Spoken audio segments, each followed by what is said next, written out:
Assalamualaikum warahmatullahi wabarakatuh. Waalaikumsalam. Waalaikumsalam warahmatullahi wabarakatuh. Kagem sedaya mawon keluarga Ageng Anur serta keluarga di rumah anak suami, saya minta maaf yang sebesar-besarnya kalau selama ini banyak salah dan hilaf. Mungkin bisa jadi ya lebih banyak salahnya, oleh karena itu ya tak ada lain kecuali minta maaf. Yang kedua ya kita harus bersyukur dalam keadaan seperti ini kita masih dapat bertemu. Tapi ya harus bersabar, keadaannya sama-sama repot kayak begini. Mudah-mudahan nanti segera usai, segera kita bisa bertemu darat lagi.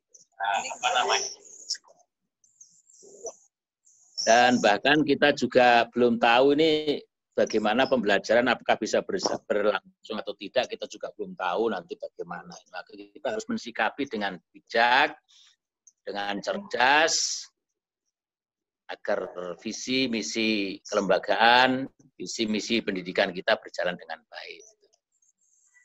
Pada kesempatan ini pasti ini halal ya pastilah kita sampaikan prinsip dasar mengenai saling memaaf.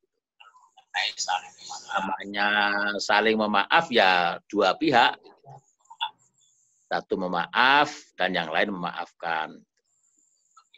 Saya mulai dari memaafkan. Memaafkan itu tidak sederhana yang kita duga, karena memaafkan itu juga terkait dengan rasanya koyo hak itu. Dimaafke kok ya kita piye gitu macam-macam. Itu penyakitnya orang untuk memaaf itu kayak gitu. Grundel apa gitu. Tapi Gusti Allah pasti dawuh khudhil afwa wa'mul bil ma'ruf. Dan ketika ayat itu turun, jadi ketika ayat itu A'raf 199 itu turun, khudhil afwa wa'mur bil ma'ruf itu turun, itu kan Nabi tanya, ma hadza ya Jibril, ini ayat apa? Ternyata Jibril menjawabnya, innallaha amaraka an ta'fua amman zalamaka. Dengan ayat ini Allah memerintahkanmu bersama dengan umatmu untuk an ta'fua, untuk mengikhlaskan, menghapus, memaafkan orang-orang yang telah menzalimimu. Jadi memaafkan adalah perintah Allah. Sehingga Nabi menguatkan mazadallahu abdan bi'afwin illa izzan. Dan orang yang memaafkan itu tak ada lain kecuali kemuliaan. Lah kalau memaaf itu menjadi karakter, nah berarti kita pemaaf. Nah, pasti kita akan akan menjadi orang yang mulia, disebut dengan lapang dada apa-apa. Lambat.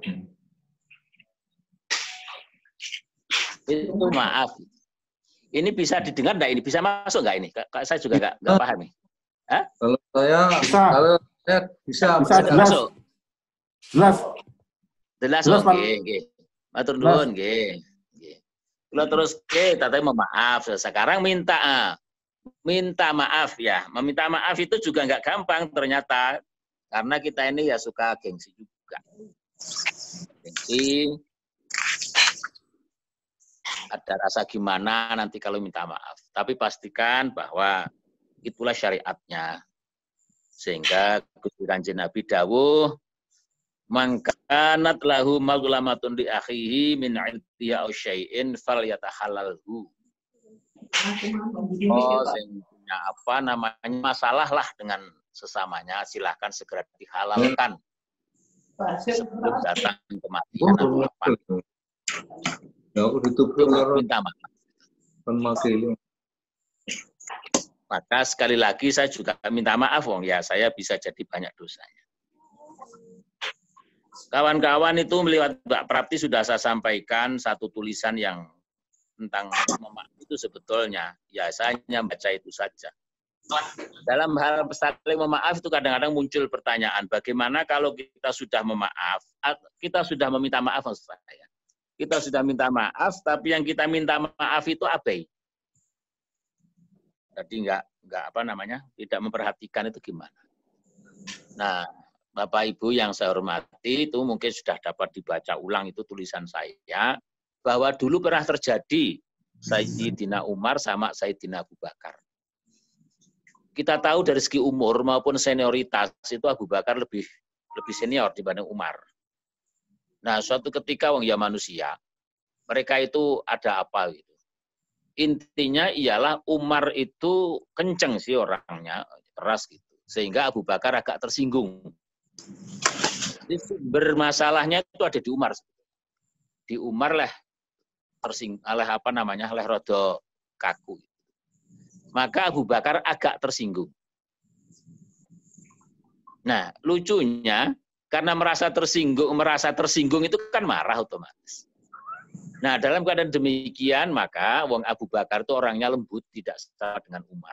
Maka Umar segera sadar, kok marah tuh aku. Nah, kemudian maka Abu Bakar malah minta maaf kepada Umar. Jadi di sini unik itu. Abu Bakar lebih tua, satu. Yang kedua, sumber marahnya itu di Umar. Tapi justru Abu Bakar yang mendahului minta maaf. Kelucuan yang ketiga ialah Umar itu malah abai. Abai itu bahasa Arab. Atau mengabaikan. Nah, Abu Bakar buru-buru kemudian. Sowan Kanjeng Nabi, wadul lah. Nah, Abu Bakar itu ya sudah tahu karakter mereka, maka tanya, nopo begitu. Kemudian Abu Bakar matur bahwa saya dengan Ibnu Khattab itu ana sayun lah ana sesuatu. Fa asra'tu ilaihi. Serengan bahasa Jawanya. Fa asra'tu itu rada kenceng. Bahasa Jawanya serengan. Tapi kemudian saya menyesal wahai Nabi dan saya kemudian fas'aluhu ayyufiroli. Saya minta maaf kepadanya. Tetapi fa'abaya. Siapa namanya? Abu Bakar. Umar itu mengabaikanku. Jadi wadul Abu Bakar itu. Wadul aku kuingene ada serengan sithik ning aku minta maaf tetapi Umar abai. Fa'aba alayya. Tapi ternyata Nabi menjawab fa'aqbaltu ilaika. Faqala yaghfirullahu laka ya Abu Bakrin. Kemudian Nabi menjawab, "Oh, sudah dimaafkan kok wahai Abu Bakar." Salasan Kanjeng Nabi mendikot 3 kali. Artinya ialah minta maaf itu sekalipun sekalipun diabaikan itu sah. Jadi kalau kita dalam sehari-hari itu sudah minta maaf ya cukup, ditanggapi atau tidak ditanggapi cukup. Tapi kembali sangat mulialah orang yang mau memaafkan tanpa diminta. Jadi situlah seninya dalam pergaulan. Maka saya sampaikan kepada kawan-kawan waktu itu meminta maaf itu yang apik segera. Sesuai dengan dawuh Kanjeng Nabi. Tidak seperti ditunda 1 tahun, meskipun ini ya tradisi yang baik, tetapi sebetulnya telat. Kalau kita minta maaf sok wae pas bodoh, lah itu telat. Tapi ini baik. Jadi prinsipnya meminta maaf itu sebaiknya segera. Yang kedua, minta maaf itu tidak harus dari yang muda. Bisa jadi malah dari yang tua. Karena Abu Bakar juga meminta maaf lebih dulu. Tapi nggak harus ya, itu tapi memberi petunjuk saja. Yang berikut meminta maaf itu kadang-kadang itu berat. Oleh karena itu berat, maka nanti di tempat lain ada dawuh yang mengindikasikan uang meminta maaf itu pahalanya besar. Yang berikut memaafkan, itu kemuliaan pasti. Kemuliaan dalam hidup ini. Dan itu syarat dalam kehidupan sosial kita. Yang terakhir pasti saling memaaf adalah saling dasar dari hubungan antar sesama manusia. Oleh karena itu ya, sudah paham betul mau apa ya, maunya ya cuma saling memaafkan itu. Saling memaafkan, saling apa namanya? Saling memaafkan satu dengan yang lain. Tidak ada barang yang sempurna dalam hidup ini. Nah, itu kira-kira apa namanya tentang saling memaafkan. Nggak usah panjang-panjang. Yang kedua ini juga materinya sudah saya sampaikan kepada Mbak Prapti, mungkin sudah dibagi atau belum, nggak tahu saya. Yang minggu depan insya Allah disiarkan di RRI juga rekamannya. Oh iya, nanti siang jam 12 itu, jam 12 di RRI Pro 1 itu tidak ada siaran khutbah Jum'ah, tapi nanti ganti saya. Jam 12 siang nanti. Di 91,1 itu nanti saya, tapi rekaman. Rekaman, jadi nanti silakan didengar. Itu nanti tentang wudhu itu. Nah, saya akan sampaikan berikutnya, yaitu amal perbuatan manusia itu dalam beberapa kitab sering digambarkan sebagai patung. Al-a'malu suwarun qa'imatun. Amal perbuatan manusia itu seperti patung. Lah patung itu cirinya mirip dengan aslinya. Tapi mung ra urip ngono. Maka muncul pertanyaan, apa bedanya semut namanya kuda lah dengan patung kuda. Pasti kuda mirip dengan kuda tapi bukan kuda. Perbedaannya ada pada bernyawa atau tidak nyawa, hidup atau tidak hidup itu. Kira-kira kayak gitu. Ini apa namanya materi ini juga dapat didengar di RRI juga ini, Wong. Sudah saya tulis kemarin. Sudah saya serahkan kemarin rekamannya tentang berikut ini, tentang ikhlas. Bahwa al-a'malu suwarun qa'imatun wa arwahuha wujudu syiril ikhlasi fiha, kata para ahli hikmah. Amal perbuatan manusia itu seperti patung yang berdiri. Tidak beruh.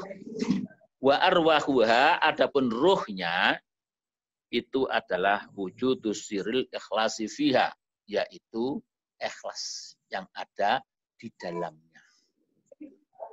Jadi maka kemudian kemudian munculnya gini, kesimpulan yang ditarik itu. Lek ngono, ikhlas itu rohnya amal. Iya. Rohnya amal. Lah kalau amal tanpa roh bagaimana? Artinya amal tanpa ikhlas itu amal tanpa roh. Ya padananya adalah patung. Mirip ngibadah ning dudu ngibadah. Mirip amal kebaikan tapi bukan amal kebaikan. Karena dia ada tetapi hanya seperti patung itu. Nah, ini mengajarkan sebetulnya kepada kita untuk berhati-hati. Kemudian muncul pertanyaan, kalau amal kita itu setengah ikhlas piye? Ya ikhlas tapi rapate penuh dulu. Ya mungkin urip. Ya nyawane ana, ruhnya ana.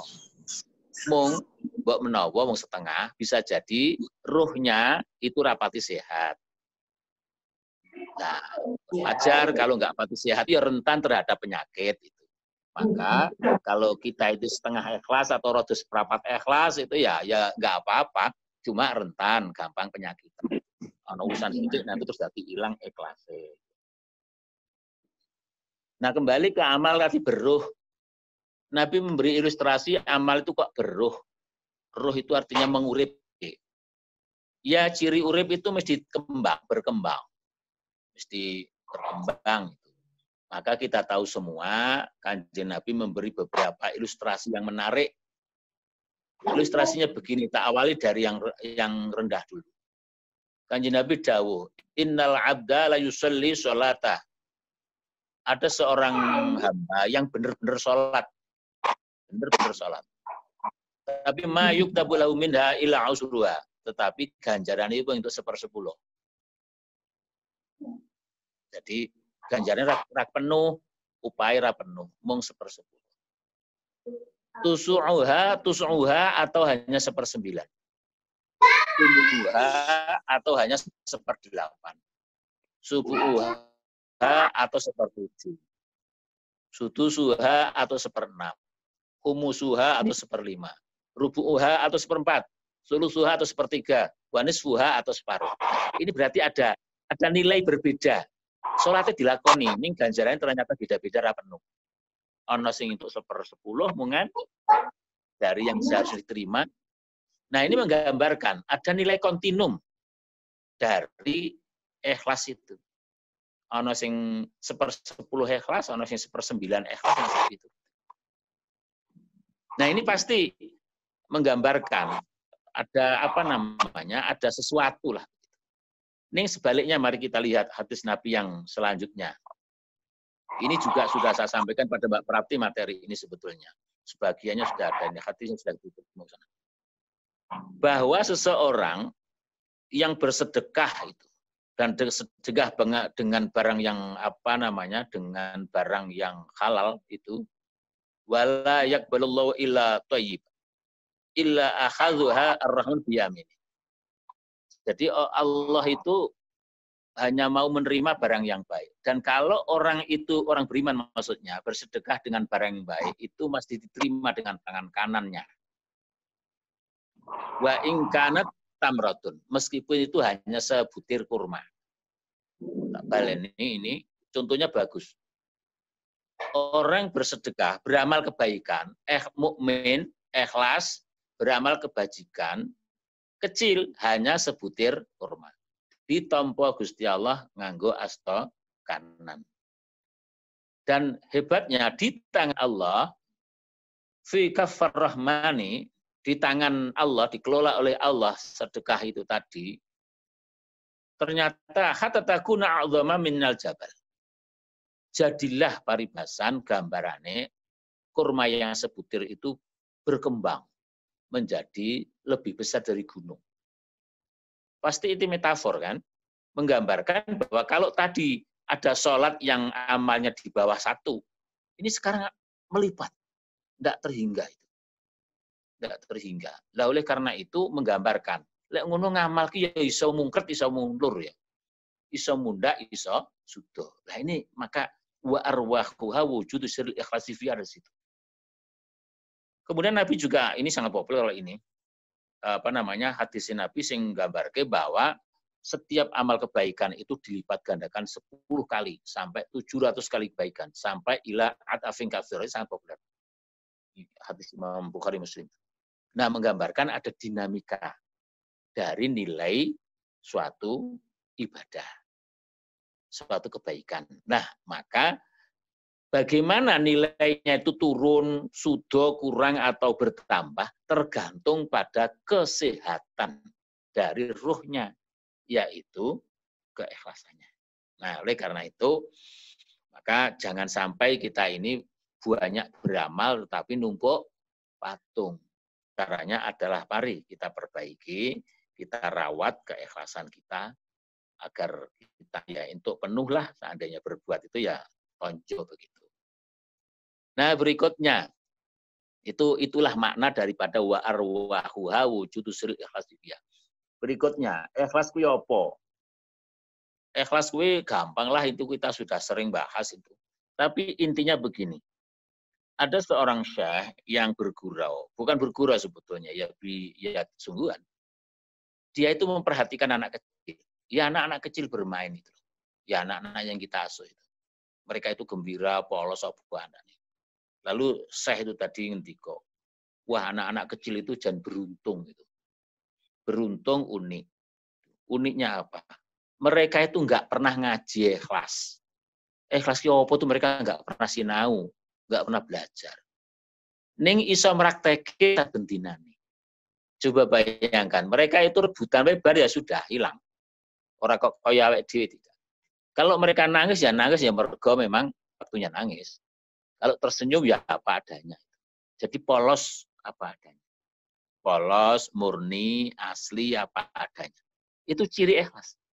Jadi kalau kita mau cari cirinya ikhlas itu seperti apa? Ya seperti anak-anak kecil yang kita asuh itu. Polos, apa anane, murni. Memang arti daripada ikhlas itu murni. Wadahnya. Nah, maka mereka itu bahagia. Mungkin Mbak-mbaknya sering saya ingatkan bahwa anak-anak itu dalam kesehariannya yang murni loh, yang belum terpapar aneka kepentingan atau masalah, itu rata-rata itu bisa senyum bebas. Itu sampai 400 kali. 400 apa namanya. Nah, kita itu senyum itu sudah susah. Karena apa ya? Karena mungkin banyak hal. Nah, kembali, ikhlas itu apa? Ikhlas kuwi adalah tabiat asli yang murni, yang muncul dari hati yang bersih. Didefinisikan apa silakan. Ada ulama mendefinisikan ifradullahi azza wa jal bil qasdi fit, yaitu memurnikannya maksud ya untuk semata beribadah kepada Allah. Atau ada yang mendefinisikan yang lain, berbunyi begini. Ikhlas itu adalah memurnikan seluruh hasrat dari selain kecuali semata untuk Allah. Intinya ya bersih itu tadi. Maka saya menggambarkan yaitu tadi. Ya saya ngikut aja pada guru-guru itu. Kalau mau belajar ikhlas, belajarlah memperhatikan perilaku anak kecil. Karena mereka itu sungguh-sungguh. Nah, beda dengan kita. Kita ini kan sinau ngaji ikhlas di mana-mana tapi gak iso ikhlas. Bahkan kita ini kan sering kali ya pengalaman ataupun pendidikan formal bahkan itu sering mengajarkan kepada kita untuk hati-hati. Enggak salah. Untuk lebih waspada, enggak salah. Untuk tidak polos, enggak salah. Tetapi efeknya kadang-kadang kemurnian beramal itu menjadi hilang, maka lalu enggak ikhlas. Sehingga kita semakin hari, semakin kesini itu semakin pinter memanipulasi pikiran dan penampilan. Jadi kita ini gitu, semakin pinter memanipulasi pikiran kita, angan-angan kita, dan penampilan kita. Sehingga antara ikhlas polos dan tidak polos nggak kelihatan. Itu seperti hanya Allah yang tahu. Maka kita betul-betul seperti dawuh Kanjeng Nabi. Allahumma ja'alni mukhlishan laka wa ahli fi kulli sa'atin fid dunya wal akhirah ya dzal jalali wal ikram. Ya Allah, jadikanlah hambamu ini jadi orang yang ikhlaslah karenamu bersama keluarga, apa itu namanya, di kapan saja, di dunia maupun di akhirat. Wahai zat yang maha, ya dzal jalali wal ikram. Nabi sudah memberi. Nah, Bapak Ibu yang saya hormati, itu ikhlas. Kayak gitu. Seperti, apa namanya, anak kecil. Tapi kalau praktek sekarang, kalau praktek seperti apa ikhlas itu? Saya sering memberi contoh ini nggak ada yang asing, panjenengan sudah tahu. Yaitu kisahnya orang yang menyingkirkan menyingkirkan duri di tengah jalan. Itu hadis yang sangat terkenal, ya sering saya sampaikan. Itu ikhlas. Karena di situ muncul di statement Kanjeng Nabi, fa syakarallahu lahu fa ghafara lahu wa adkhalahul jannah. Orang yang menyingkirkan duri, karena dia berjalan ada duri di tengah jalan, kemudian disingkirkan, itu ternyata fasyakarallahu lahu. Allah itu berterima kasih, ridho. Faghfara lahu, Allah memberi maghfirah. Wa adkhalahul jannah, memasukkan surga. Nah, apa sih hebatnya itu? Menyingkirkan duri, kan tidak hebat amat. Ya justru karena hebat itu disebut ikhlas. Pahalanya besar. Karena ikhlas itu kadang-kadang malah nggak patek ketok. Kenapa? Ikhlas di mana? Ikhlasnya ialah karena itu murni. Murni datang dari hatinya sendiri. Karena dia lewat nggak ada yang tahu. Sebaliknya dia justru mikir, kok nggak ganggu wong liya. Lah dia memikir orang lain. Maka dia singkirkan. Sudah selesai hanya gitu. Nah bayangkan sekarang, seandainya berikutnya nanti ada orang lewat, dan yang orang lewat itu selamat. Nah, tanda petik, orang yang selamat tadi kober nggak berterima kasih kepada yang menyingkirkan duri, kan tidak. Nah, itulah kira-kira ikhlas. Artinya apa? Kalau berbuat ya sudah, nggak usah mikir orang yang menerima manfaat. Tak baleni. Ikhlas itu salah satu cirinya adalah berbuat begitu saja. Tidak usah memikir nilai manfaat yang diperoleh oleh orang yang lain. Dengan kata lain, fokus daripada ikhlas adalah apa yang kita lakukan, bukan pada apa yang orang lain lakukan. Itu hadis itu sering kok saya ceritakan atau kita baca juga. Yang kedua, pasti kita tahu cerita tentang seorang yang memberi minum anjing.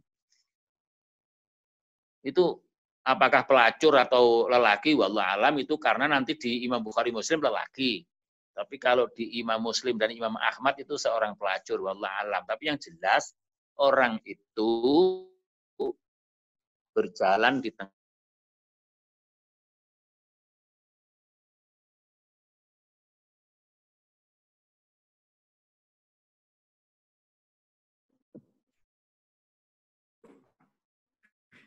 Pak Najib,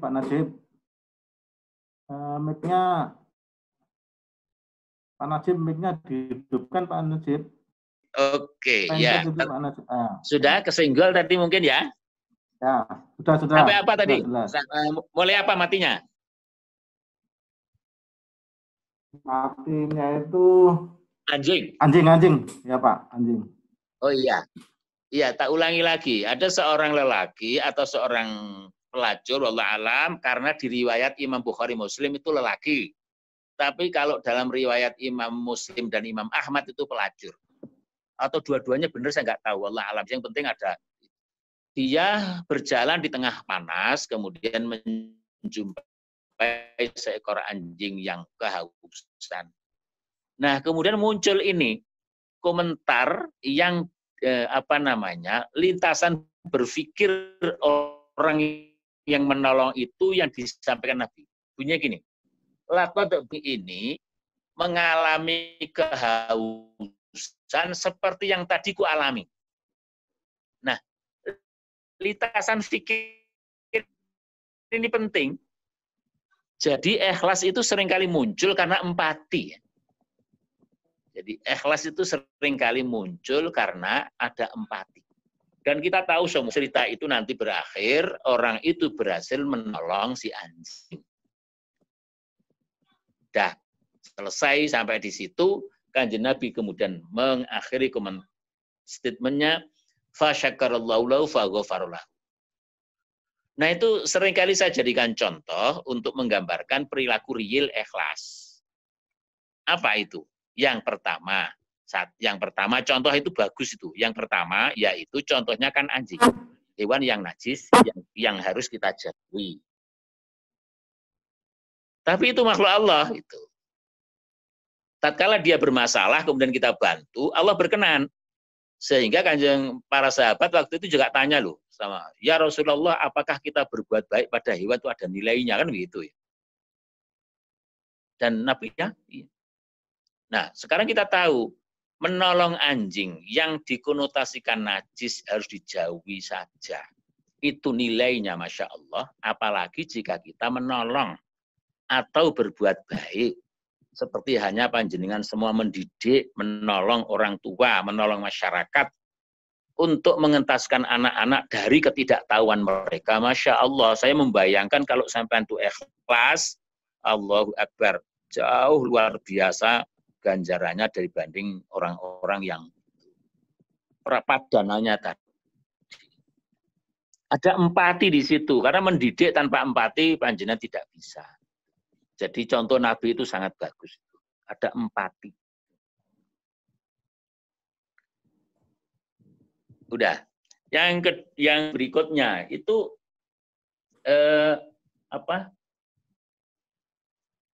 anjing tadi contoh yang bagus juga.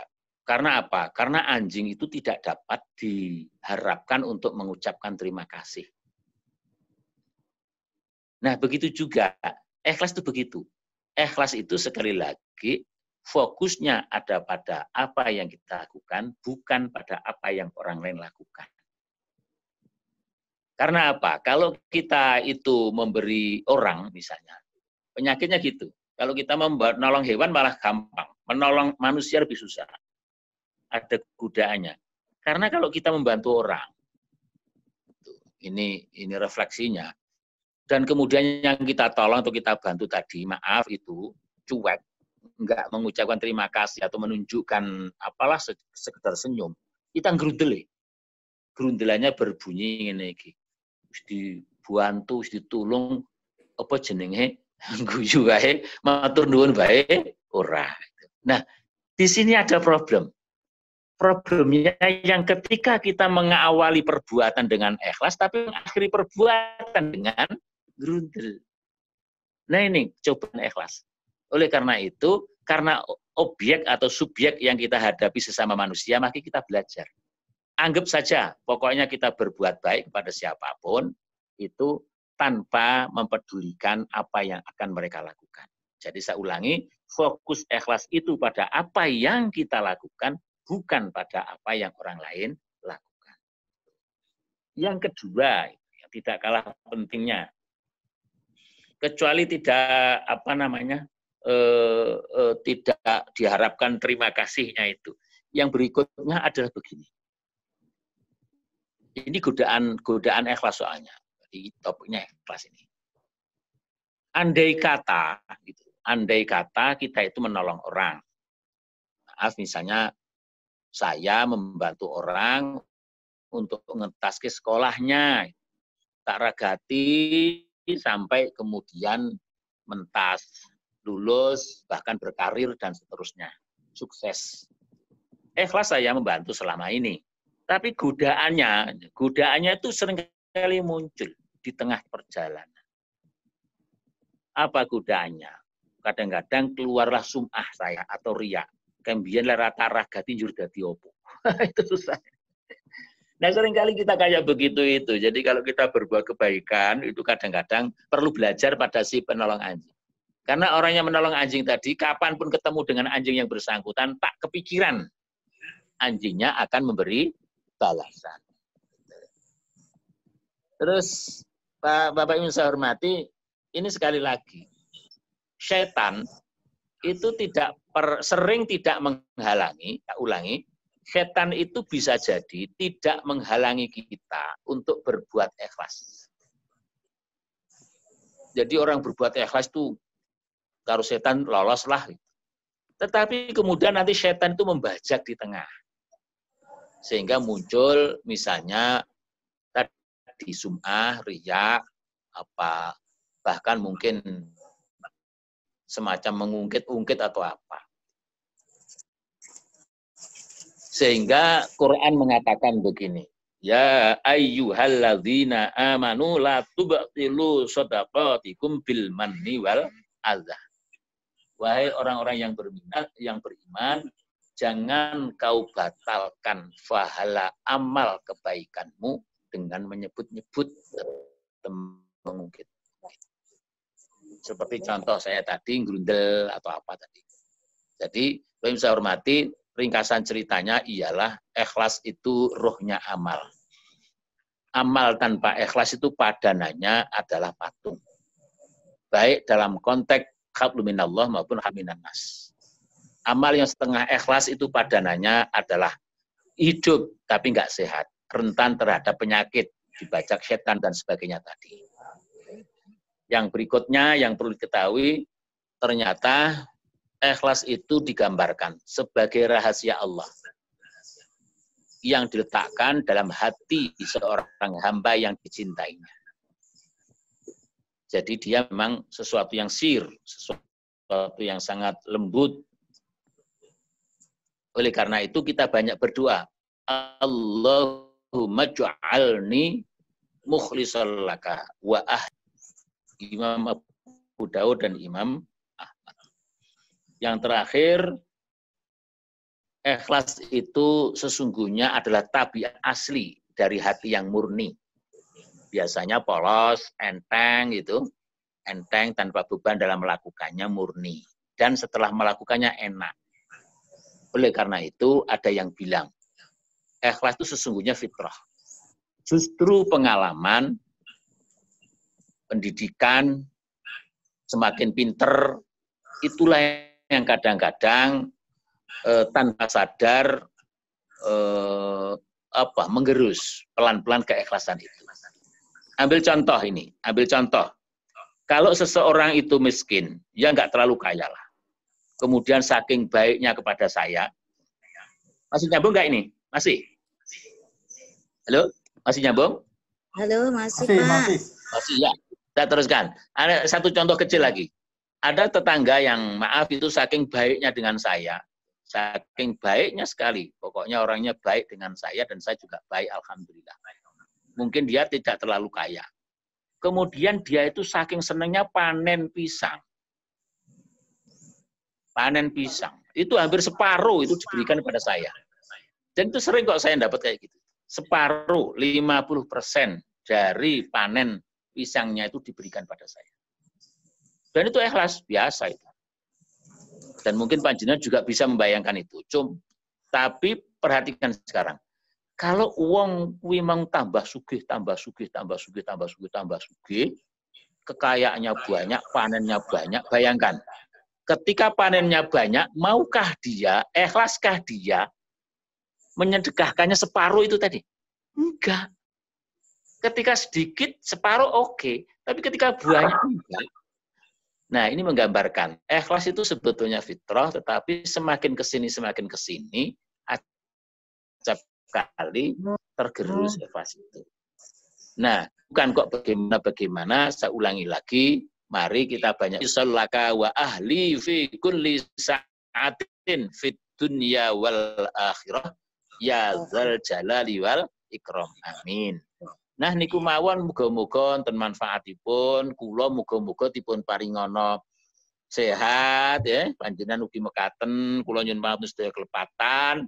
Sing penting malih kula nggih sampean ndongake ikhlas, jangan-jangan saya sendiri nggak ikhlas.